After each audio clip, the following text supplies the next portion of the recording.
And welcome to the first Mythgard developer blog of 2021. And it's a big one. It's not only a big one, it's a very, very exciting one because we are here to talk about Mythgard's second expansion, the Winter War. Now, as you just seen from the leading, you've just seen the trailer. That's kind of probably showing you some new artwork, so it's showing you some new cards, some new mechanics, some new paths, some new powers, all of which we're going to be going through today on the stream. And as you can see, I'm joined by the rather wonderful Noah. How are we doing, my friend?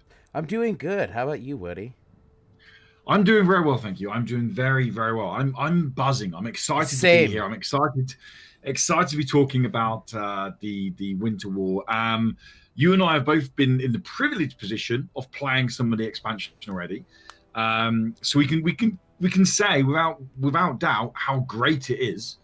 And hopefully we can relay how great it is and how unique it feels to the world of Mythgard throughout this stream. Yeah. And Before we we get there, did guys, miss one bit of newness, actually, that they just saw a second ago, and that is new cosmetics coming, too. you're absolutely spot on. Yes, there is new cosmetics coming. The boards look delicious. The card So backs cool. look wonderful. The card trims, everything looks great. Honestly, the cosmetics, the artwork, the theme, and mechanics are all game changing, and I'm not even being overhyping when I say that. But before we get there, before we get to really diving into it, we want to share with you a preview of a video that will be live at the end of this developer blog. Now, the wonderful Manted Man, who's a key cornerstone member of the Mythgard community, has put together a brilliant lore video for the Mythgard community or anyone interested in the lore of Mythgard. Yeah. The Winter War is very focused on lore, and it looks to push the Mythgard story on even further. Now, if you wonder how do we get to this conflict, how do we end up in this battle of the two tides, then this video is perfect for you. So just enjoy this little preview, and the full video will be available at the end of this live stream over on YouTube, and the link will be shared on social media for you. So enjoy this little preview, and we'll catch you in a second. Our story takes place primarily on Earth. It has been millennia since any of the greater gods have been seen. This includes beings such as Zeus, Odin, Shiva, and more. No one seems to know what has happened to them, whether it was a great and secret war where they killed one another off, or if they are in hiding. Or maybe it was a combination of those things and more. The population of Earth is living well enough without them, at least in the grand scheme of things and on the surface. Again, there is a narrative campaign that moves through the world of Mythgard, but it does not impact the world at large, yet. So we will not be covering that here. Well, that was Manted Man's video, or a little preview snippet of Manted Man's video, and I thoroughly recommend you go check out the full video at the end of the stream. It's around 15 minutes long, so it's perfect to enjoy with a cup of coffee or a bowl of soup. Sit down, put it on, and just sit back, relax, lose yourself in the world of Mythgard. There's worse places to lose yourself, that's for sure. I also But enjoy a good bowl of soup with my YouTube videos, buddy. You have to, mate. It's as simple as that. French onion, by any chance? I got you down Love as a it, French actually. onion, man. Hated it as a kid. I can't get enough of it now. So does Manted, oddly enough. We just saw his video. He's also... We talked about it last week, even. French onion soup is the meta, people. It is the meta. Yeah, it is. But what else is also the meta? It's a new expansion, and that is what we're going to talk through today. Now, before we get into the actual breakdown of the paths, the powers, the new cards and mechanics, some card reveals for you people, as well as covering a little bit of esports scene at the end of the stream, we want to give you the kind of context of what's going on in the world of Mythgard. Now, no spoilers on Manted's video. That leads you into what's happening right now. But what you need to know is what you've been seeing on social media or the lead up to this is war is coming. And not only is war coming, war is here in the world of Mythgard. We have factions are very much fractured. They have split and they have joined alliances. They've created rebellions, and they are very much facing off against each other.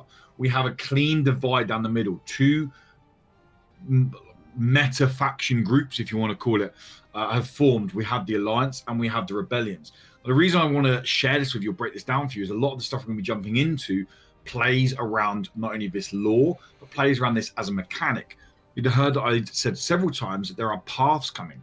Now, there's a path coming that play into both types of mechanic, play into the Alliance and play into the Rebellion. And that's exactly where we're going to kick off our video. So you can see now on screen, these are the two new paths coming to Mythgard: The Winter War.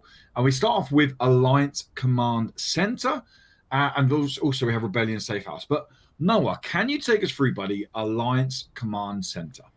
Yeah, so this is kind of the gameplay implementation behind the ideal of like the boot to the neck of the common folk. The the Alliance have kind of taken to being the push, if you will, and as opposed to the opposite side shoving back when pushed. But so this plays out in gameplay wise as gaining stacks when you have less hand size than the opponent. And what's the best way to empty one's hand? It's to put it on the field.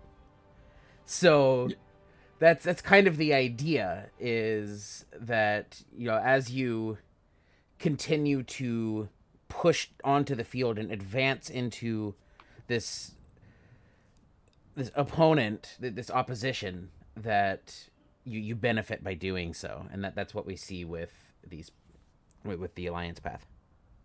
Yeah, and then the actual kind of proc you get with it, the Triforce Trooper as such, or the ability to play the Mantle of Authority that you get from the top of it.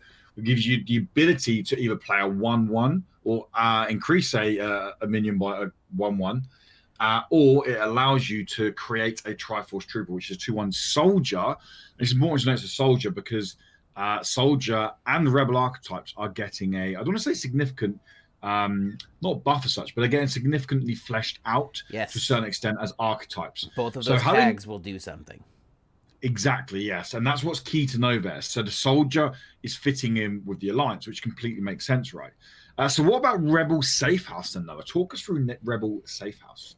Yeah, so what we see with the Safe House is kind of the implementation of the opposite idea of the Alliance, in that it's not about being the exhausting kind of dominant position so much as knowing when and how to hit back. So instead of having to, specifically play out my hand and push on the field like with Alliance, instead with the Safe House, what we see is you benefit by having less minions in play. So it's not so much about, how much opposition can I put down, so much as it is how well can I fight in these key choke points. And then you get benefit by doing so, by not just playing out, but maybe holding back and just knowing when to hit. Yeah, no, definitely. And as you can see as well, you get the flag resistance is the card that you get off the top of the Rebel Safe House, which gives you the ability to either give a friendly minion +1/+1 and Slayer 1, or you can create a Rebel Partisan in an unoccupied lane. And again, that Rebel tag is very important in this expansion. It's quite nice how the Rebel plays into the Rebellion, and then obviously the soldiers playing into the Alliance. Focused feels very much more like a militant keyword, whereas Slayer feels very much more like a kind of underground rebellion keyword. And I love how that those keywords are playing even further into that lore. It's funny you say that, because, and I don't even think you know this, but in the initial concept phase, these mantles and flags didn't exist. This is actually a side effect of an idea that we've had in the past to have kind of dual use buff spells. Like you can choose to buff a minion, but like, so as an example, Honed Edge at the moment is 1 blue, give a minion +1/+2. So like a dual utility Honed Edge would have the option between buffing a minion and just playing a 1/2 minion. So we wanted to kind of play with that duality in use a bit, and it ended up finding itself fitting thematically well within these paths. So that's kind of how we came to do those, because they didn't used to do that at all. And so it was kind of a fun evolution as we actually played with it and thought, okay, what feels like it fits this expansion. Yeah, no, nice. Good job. Good job. And you can see on the screen now as well, we have 2 new powers to go along with 2 new paths. We have Bolster and Erode. Bolster is a power that you proc or for 2 mana, and that allows you to, or the next minion you create is a +1/+1. And Erode is also 2 mana, and that will give a minion fragile. I couldn't think of the keyword then. Fragile until sunrise. And there are lots of cards in the expansion that can play into that, or these powers, I should say. These powers, they're not there just as standalone powers. That is synergy with cards. If only I could sit here now and tell you about them, but you're going to have to wait until the 25th of January when you can play it. Noah, we've both been playing the powers. How have you been finding them in the fitting into the world of Mythgard? I've absolutely loved them. Shocking to nobody watching this who has had the joy of playing with me, have completely misplayed both of them multiple times. I mean, the big thing is to not get swapped with Infuse. I needed to buff a minion in my hand, play it, and kill something. And being used to playing Infuse, I slammed the minion and then went to buff it and couldn't. So definitely take some time to get used to them. Don't jump in and expect not to misplay, because boy, do I have bad news.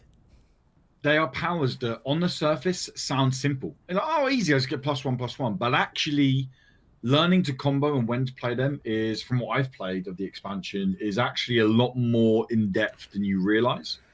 And I look forward to start seeing how people play that and how people start manipulating the board with those powers. But that's it. That's the powers and pathways, guys. You've seen those. You've seen how unique the pathways are, and you've seen how the pathways are really playing into this war that is brewing on the battlefield. This war that is brewing between the factions, and it is really kicking off. Now, it's time to see some cards. You guys have seen cards leading up to this on social media. Some of the Mythgard content creators and key members of the Mythgard community have been sharing cards throughout the week. There's going to be some more, even after this developer blog, there's some more leading up to the launch on the 25th of January. So there are still cards to be shown off to you, but we have got some absolutely, and I mean this, delicious cards to show you right now. And I'm super hyped to be kicking off with a card reveal. And I'm just going to go straight in there. I'm not going to even try and butter it up. I'm going to go straight in there with Vedma Helicarrier. This green rare card, this 8-drop monstrous green rare card. There is a gameplay clip in the trailer. You just catch a glimpse of it. You can see the kind of nonsense this card pulls. So it has Teleport, Awaken.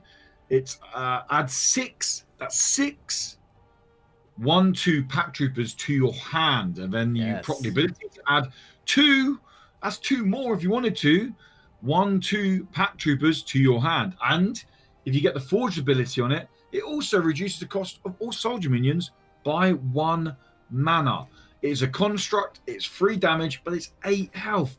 The teleport, this thing, honestly, guys, is insane. The amount of tempo it allows you to throw out in something like a K9 deck. You're throwing down the pack troopers, which, remember, are K9 soldiers. So they're coming down, and they are just buffing up any K9s on there as well. And this thing is a massive tide turner.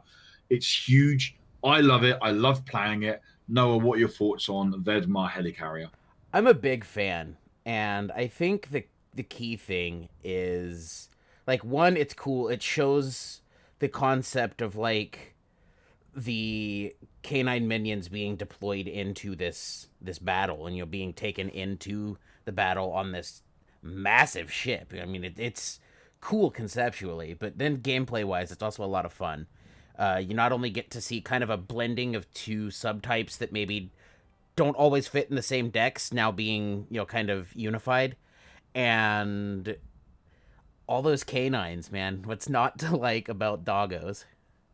Exactly. Yeah, absolutely spot on. Absolutely spot on. But yeah, Vedma Helicarrier is absolutely wonderful. I can't wait for you guys to play it. Now, Noah, you have got a kind of little fun, well, very, very fun card, right, to reveal for us now. Yeah. So this is some of you may have seen the tweets of the actual image itself when it was finished and stuff. This is Vendemomo. It is, in my opinion, like if I had to just choose one thing that I think was the coolest thing we did in this set, it's Vendemomo. So this is it's got its own whole set of new UI that had to go with it and stuff, because as you can see, what we have is a vending machine, and it plays like a vending machine. You build up money on it if you want, you know.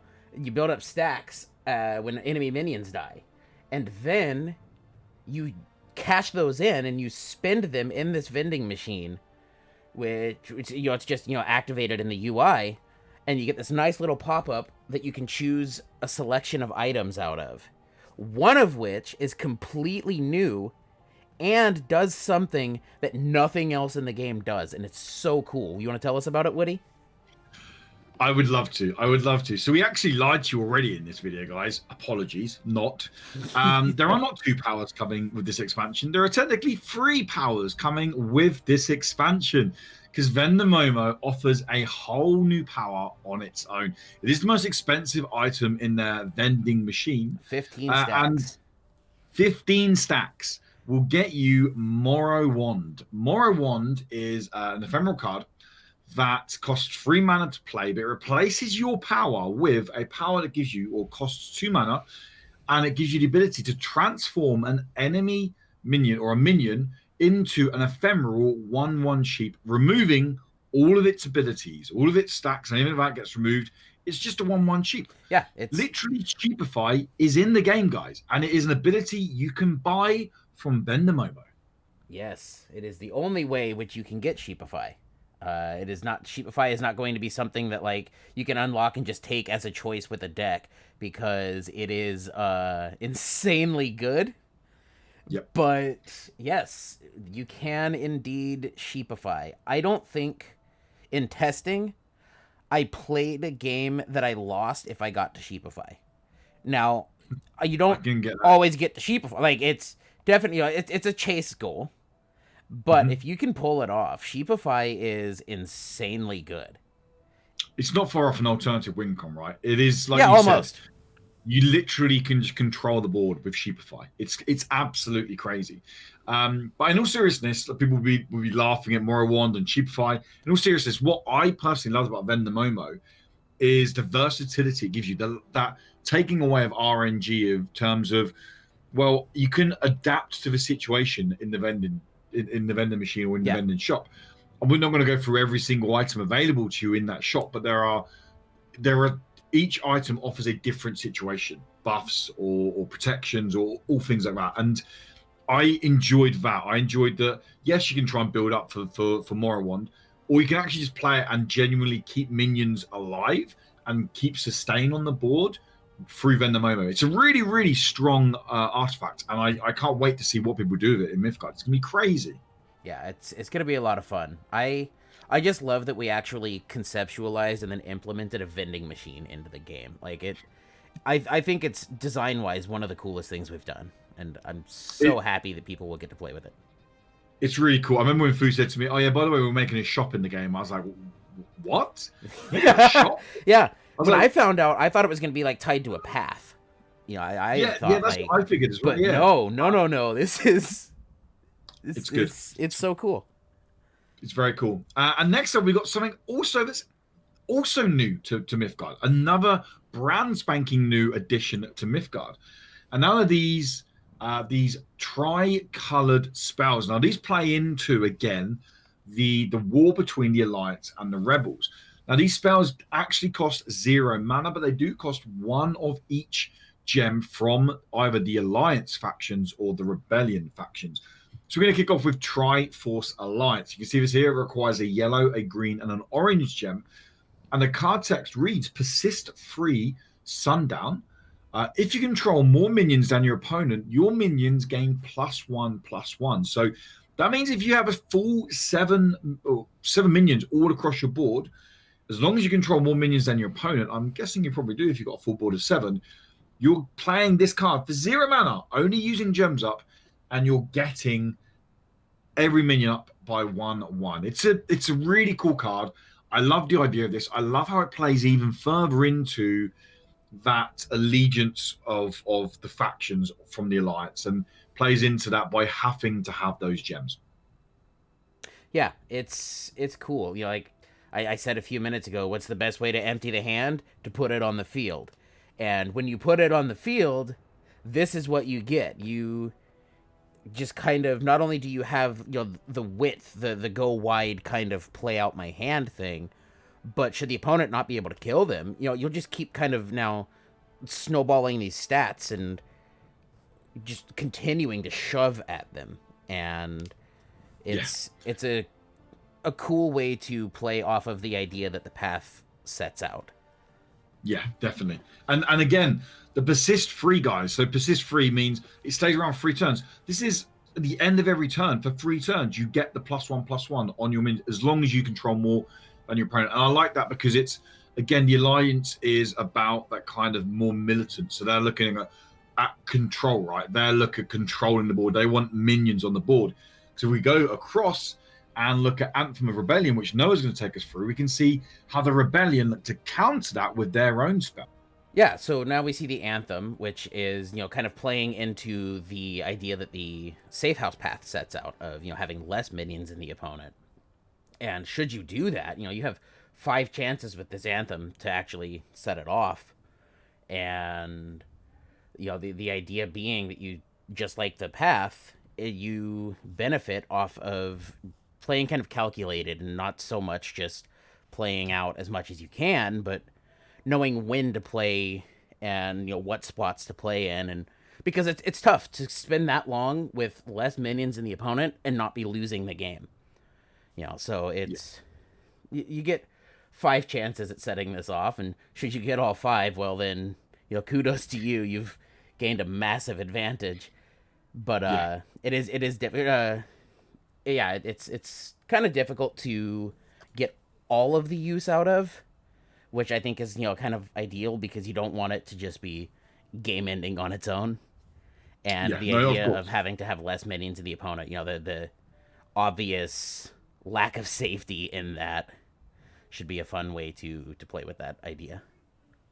Yeah, no, definitely, of course. And it's again, I love the artwork on there. You can see the graffiti over the kind of the militant alliance posters and propaganda, and it's great. It's really, really cool. Do you mind if the artwork throughout the whole set. Do you mind if I talk about that a little bit? Actually, what you see in the Anthem is the alliance logo, which is like what we've used as the set logo.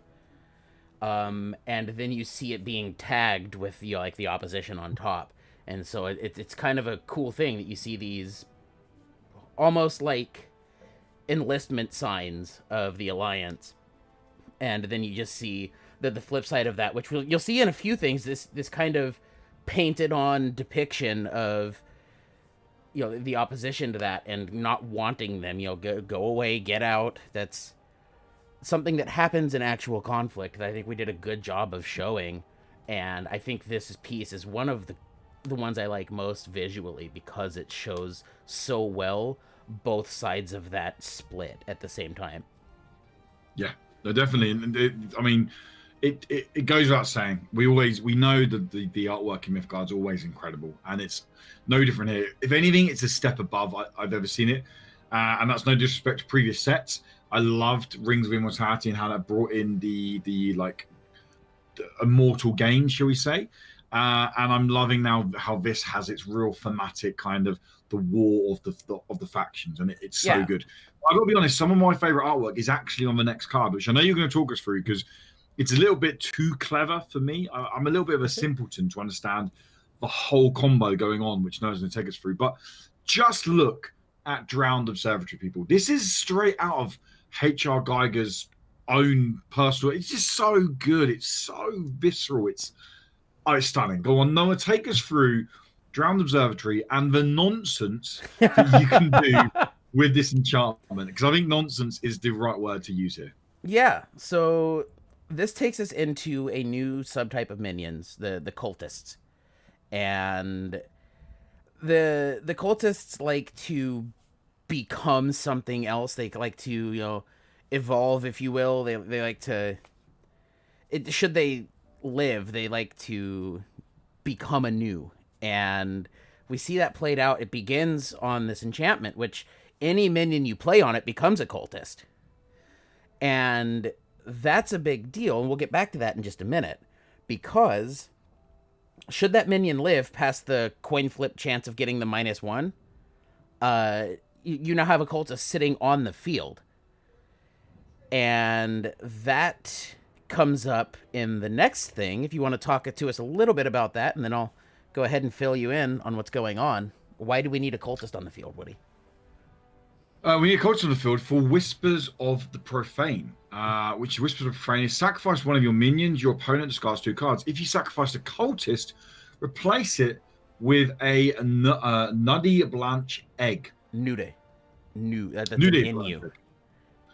Nude Blanche egg. I knew that, really. I'm reading very small text right now, guys. It's very small text on my screen. But anyway, yes. So what is a Nude Blanche egg, Noah? Yeah, so this egg is one, like, kind of alien-looking almost.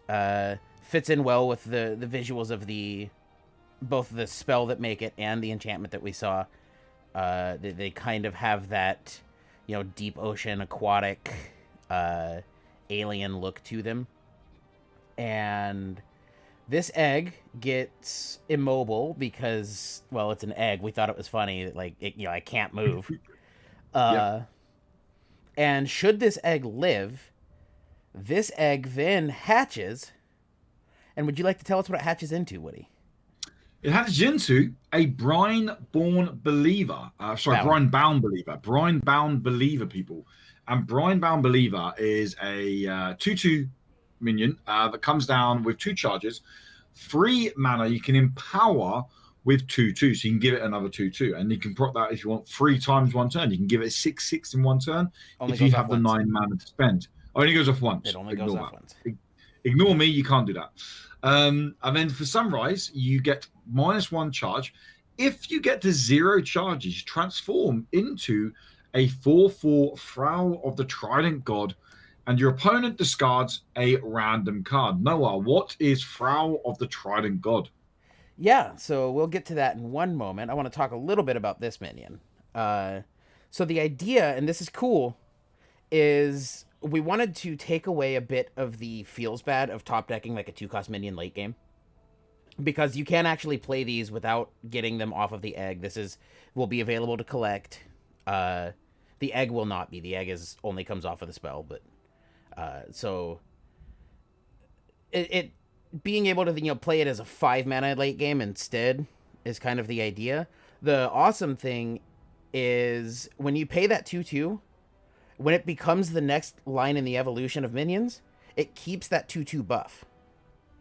Oh, nice. So should you buff this and still have still get it to change, then you keep the investment you made of getting to the 2/2 as well.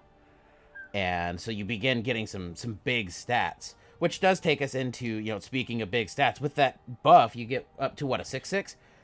And Sundown, and so this one changes because it activates at sundown, but you lose stacks on sundown.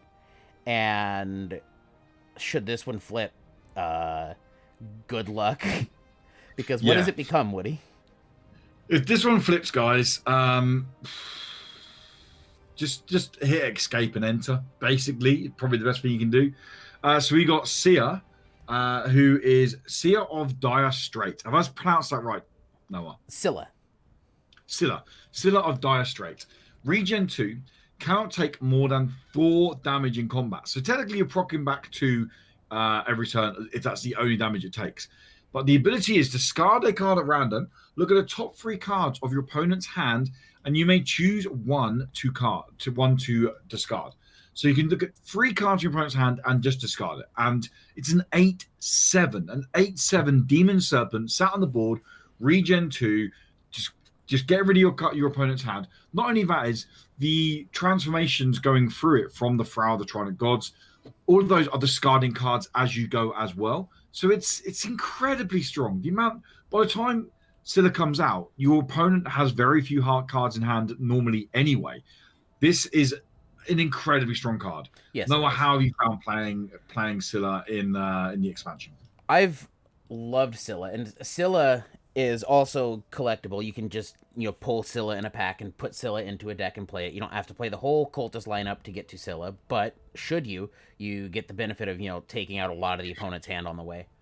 One of the cool things about Scylla is with the way that its damage clamp functions, and it having 7 health, it would take 2 attacks to kill Scylla if it was taking enough damage each time that it was hitting that damage clamp. But if it has the 2/2 investment that you made way back when, it goes to a 10/9, which means that with the damage clamp in place, it's going to take an additional attack to actually kill the Scylla.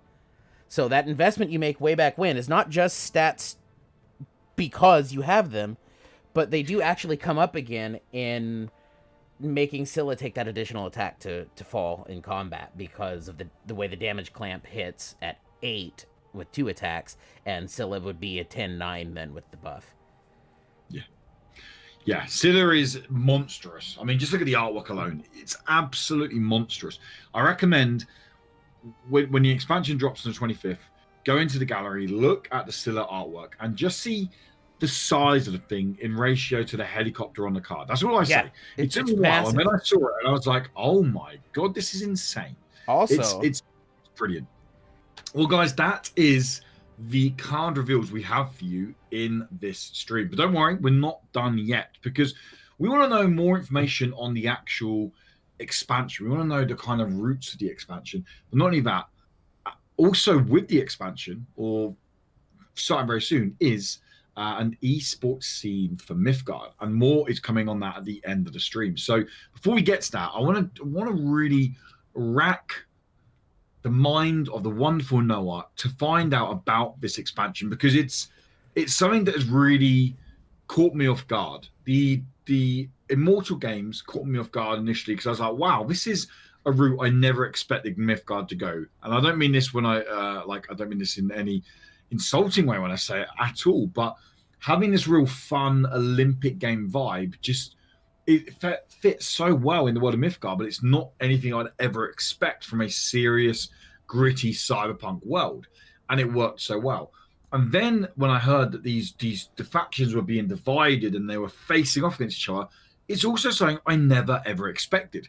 So I want to know, Noah, why war? What inspired war? Who got angry in the Mythgard place and then was like, I'm going to make war in Mythgard. If I'm feeling anger, everyone in the world of Mythgard's feeling anger. But no, in all seriousness, what inspired the war take on this expansion, the Winter War? So I think some of this goes back to the last expansion, in that, within the game, we don't quite set the game, in the same living space as you and I, but it's a lot like it. And with that, we thought, with the last expansion, doing it alongside the Olympics, having the Pantheon Games alongside the Olympics. And then that all began when we didn't have this kind of global pandemic that not only delayed the expansion beyond the point that the Olympics would have been taking place, but the Olympics didn't happen anyway. Yeah. So in that sense, as we looked to the next set, we kind of thought, well, what is something that maybe isn't as specific, something that will still hit and, kind of mesh with what's still going on now, because, we still have things going on all the time, and we wanted to kind of play on those. And so, sadly, one of the easiest topics to pick is conflict. It's always going to be something that is happening in some sense. So that's a good, I guess, as good as it can be, I guess, given what it's denoting. But It's a easy topic to pick that will always have some impact, and I think we did a good job of showing it off in the senses that it should be shown off. You know, it's just kind of one of those themes that you can always go back to. That's always going to be on people's minds. Yeah, and if you kind of really thought about the different factions of Mythgard and the archetypes of Mythgard or the tribal tags of Mythgard, there was always actually there these kind of hidden alliances always happening. Oh yeah, and they work well. And actually putting them into a team, for lack of a better term, just makes sense. And yeah, so I completely agree. It's great. It was a good way to tie in all of the kind of social aspects of conflict too, and you know, so splitting the factions off as we did, it was a good way to, you know, kind of mix some hope and social activism, you know, in with all of the conflict going on too. And we haven't spoiled it yet, but you'll see some of that as well, that in conflict things can get kind of muddied. And so maybe we have, I don't know, some alliance minions that play well with the opposite factions because they've been back channeling info to them on, you know, unit movements and things like that. And so maybe something like that makes its way in too, just because, you know, these things happen, and the social aspect of conflict is always going to be tied to the conflict itself. Yeah, no, definitely. And then there's a lot of a little tip to people is pay attention to the artwork, because exactly what Noah's just said there are lots of hidden messages and like hidden clues and Easter eggs in the artwork that when Noah pointed one out to me before, I was like, oh yeah, I never even noticed that. So yeah, it's very, very, very, very cool. Now, what I want to know as well is, and I'm sure other people are thinking, is war's great, as in war's not great. But war's great. Let me reframe that. War in Mythgard is going to be great and fun to play. Is this going to be a kind of, hey, let's have a war for an expansion because it's going to rock? And then is it going to be a kind of one-off, and then next expansion is going to be something completely different, and it's almost not like it didn't happen, but it's going to kind of fade out very quickly and go somewhere? Or are we looking at maybe conflict for a little while, and that's going to kind of branch off into other stuff and expansions? I know you can't say too much on future expansions or future war. I see bleeding info out of me. I'm trying to grab. I'm grabbing. All right. But basically, is the plan to kind of pursue this storyline going, or was it a case of this will be fun to do? Let's do this. Well, that's I think in a way we kind of tie back into how actual conflict tends to be in this sense, and that all I'm gonna say is, who knows? When anytime a big conflict happens, we don't know that, you know, in 6 months this is definitely done. In 18 months this is completely finished. We don't know that it won't be done in, you know, 2 months time, and by the time the next expansion happens they've all become lovey-dovey and it's all good again. And I think some of that openness lets you kind of play out the what ifs as you see them as you play.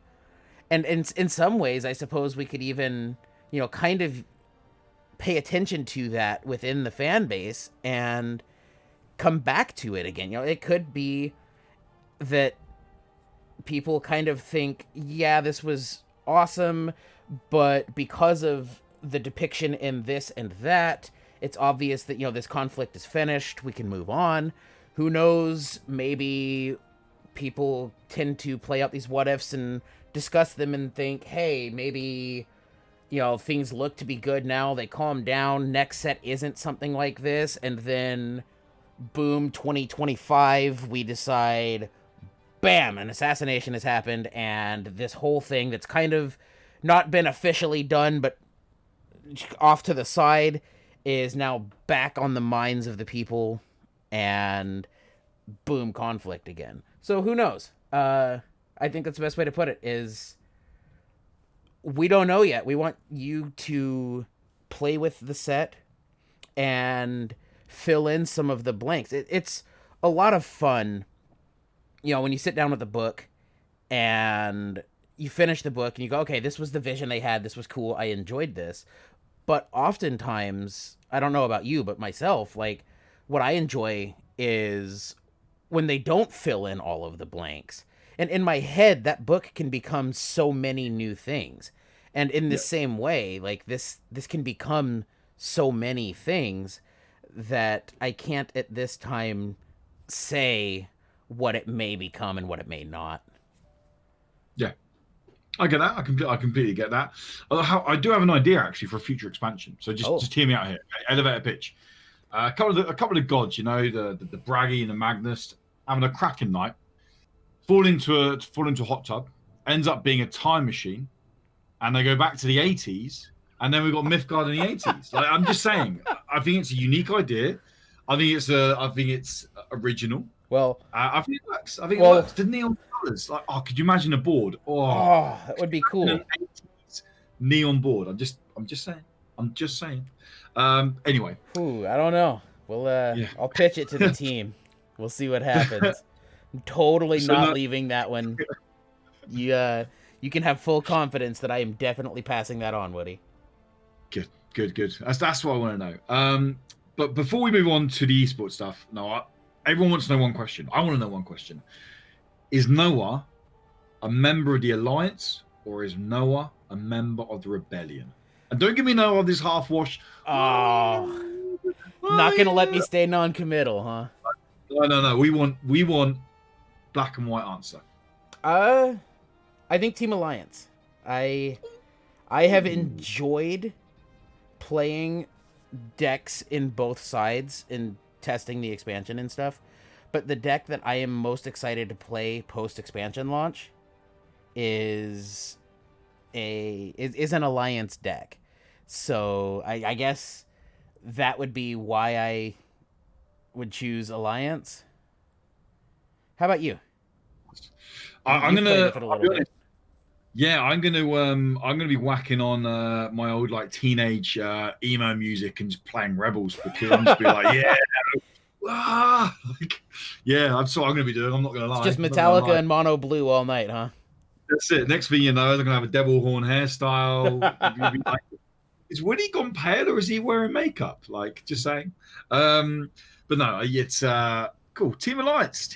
I'll be seeing you on the battlefield, my Alliance enemy. But no, now we're going to wrap up, guys. We're not going to wrap up. We're going to move on to the esports segment. So this was announced back in November in the developer stream, where there was confirmation from Fu that there's a $20,000 esports scene kicking off very, very soon, actually.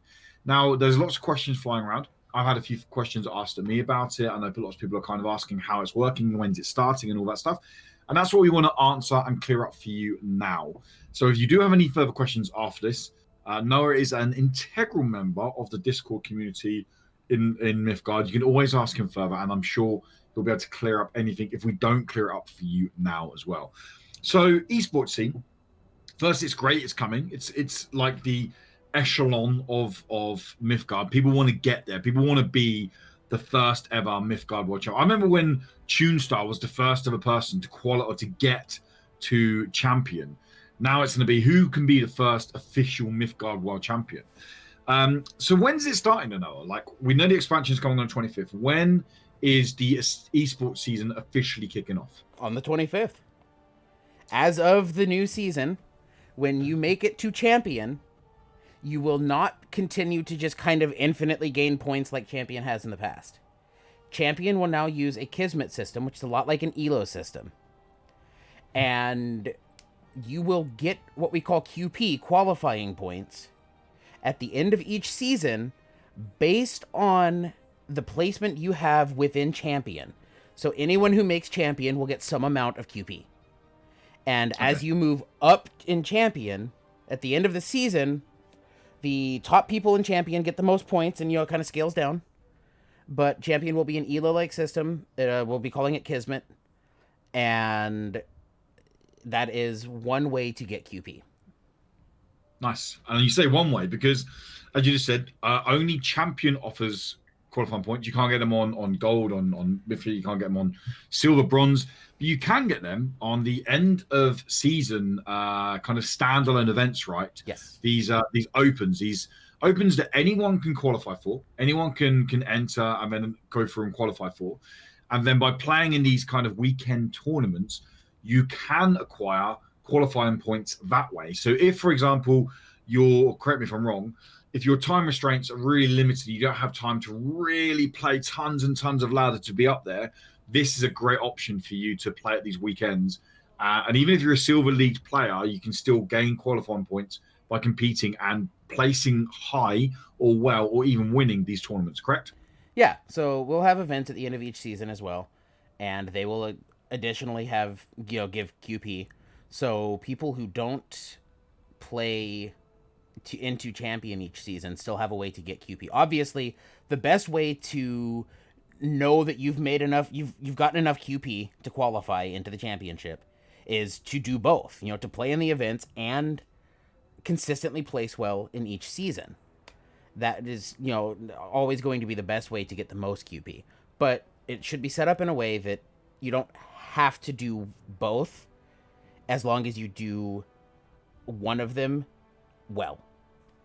You can't kind of fake it till you make it in one of them. But should you consistently place well in at least one of the two systems, you should find that you'll be qualifying into the championship. Nice. And the championship's happening at the end of the year, right? Yes. It's a kind of the showcase to finish the year off. So the last thing I've got for you is, and again, just absolutely no disrespect to anyone developing these seasons at Mythgard, but they have been inconsistent with length, correct? Some have been 2 months, some have been 3 months. They're a little bit choppy and changey. Is there going to be a more consistent season based in the game now to make sure it falls in line with both the standalone open events as well as the climb on ladder? Yeah. So seasons will be consistent, as consistent as they can be. You'll have some times that you might have an additional week in one season just because of the way that the weeks come out. That happens, But seasons will be consistent. Season dates will be, the end dates will be in client when the season begins. So you'll know season ends on this date. We'll be telling you ahead of time this event happens on this date. We've got a whole schedule actually that will be available on the website. So you can. I don't know that it's up yet. I think we have the last few legalese things to deal with. Getting legal documents signed, blah blah blah. But coming soon, all of that info should be available on the website, and we'll have a nice schedule made up that you can look at and see. Okay, season 1 is this date to this date. Season 2 is this date to that date. So ahead of time what's going on. Nice. And that's all I actually had to ask really about the esports scene. But you summed that up perfectly. Starting on the 25th, straight there and then you can climb up onto championship if you have the time or you want to really climb on the ladder. Then championship's where you're going to earn your qualifying points. But you do have these standalone events as well at the end of each season, which is roughly around 8 weeks, and that's where you can climb or you can compete in these standalone open tournaments to gain qualifying points through that route as well. And obviously you gain enough qualifying points. We don't know what the threshold is yet. That will come out closer to the time of the end of the season. Yeah, it will depend on how many points people have amassed and whatnot. Exactly. Yeah. You don't even know about this yet, Woody. We just got this finalized not long ago as being included in the competitive season. But gaining points is not the only way to get in. We will have one LCQ. It is a last chance qualifying event. It will be taking place close to the end of the season. It will function exactly like the QT, the seasonal events that we do. With the exception being, if you win the LCQ, you get a spot in the championship. The only way to absolutely know you get a spot is to win the LCQ. Wow. So that is one way that even if you don't have enough point, when you get down to the end of the last season and you look and, I might bubble out. Play that LCQ. Yep, you still get a chance. Still got a chance. You get an It's automatic qualification to the championship by winning the LCQ. I think it's great. There's so many routes to qualify. Like I've played many card games, and almost all of them rely heavily just on grinding out ladder. Just grind ladder, get as highest MMR you possibly can. These select people go there, and what that ends up having is the same pool of 16 people are always at the top of that game because they normally have the time to do that and commit the time to ladder. So having this ability to have these standalone open events as well as the LCQ, all that stuff is great because I'm hoping that we see so much variety in that championship at the end of the season coming in, both with play styles as well as kind of deck choices and things like that. So I think it'll be great. I think it'll be absolutely great. And it kicks off on the 25th, guys, with the expansion. When that expansion is live in the game, the new esports season is officially live in the game. If that's something you're chasing down, that's all the information you should need to know. And that is going to wrap it up, guys. That is going to wrap up this developer stream for the Winter War, Mythgard's second expansion. I hope you guys have had a wonderful time stopping by. I hope you've learned lots of information about the upcoming expansion. I'm so excited for you to play the expansion. It is honestly amazing. It's so thematic. It plays into the game incredibly well, and it brings a lot of nuances to Mythgard that feel like they've been there for a long time, but it just comes in even more. And it is absolutely brilliant from the ground up, and I genuinely mean that. I can't wait for you to play it. I want to say a massive thank you to Noah for giving up his time to sit down with me, talk through the expansion as well as the esports scene. So a big thank you to you, buddy. Oh, yeah, it's been a lot of fun. I enjoy any time I get to sit and chat with you. We end up as soon as we stop with this, we'll end up chatting anyway. It always ends up happening that we just it's kind of talk. Yeah, it's been amazing. It's been a pleasure, and I really am excited for the 25th of January when all of you wonderful Mythgardians get to play this expansion. Guys, until then, have a great one. Stay safe. Take care. Enjoy yourselves. And we'll see you on the 25th for the Winter War. Until then, goodbye.